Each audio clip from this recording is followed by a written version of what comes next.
দিয়েছি পাল্টা বক্তব্য দিয়ে কুণাল ঘোষ তো পাগল হয়ে গেছে।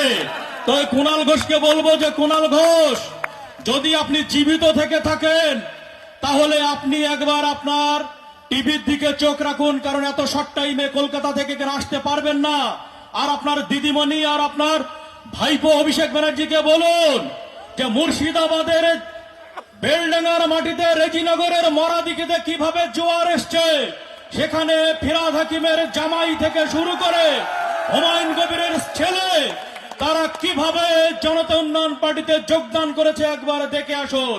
রাতের ঘুম হারাম হয়ে যাবে, একটা ঘুমের ট্যাবলেটে হবে না। আজ রাত থেকে জোড়া জোড়া ঘুমের ট্যাবলেট খাবে। আপনারা আমাদের সঙ্গ দেবেন। আর কেউ যদি চোখ রাঙায় এই বিধানসভা নির্বাচনে যে তারা সরকার আছে, পুলিশ দিয়ে ভয় দেখাবে, মোস্তান দিয়ে ভয় দেখাবে, এক আঙুল দেখালে আপনারা পাল্টা 4 আঙুল দেখাবেন। আমার নেতা হুমায়ুন কবির তিনি আপনাদের সাথে আছে। বক্তব্য দীর্ঘায়িত করব না। ভালো থাকবেন, সুস্থ থাকবেন এবং বাড়িতে গিয়ে এই সংগঠনকে মজবুত করার জন্য করজোড়ে মানুষের দৌড়ে দৌড়ে হাজির হবেন। ধন্যবাদ।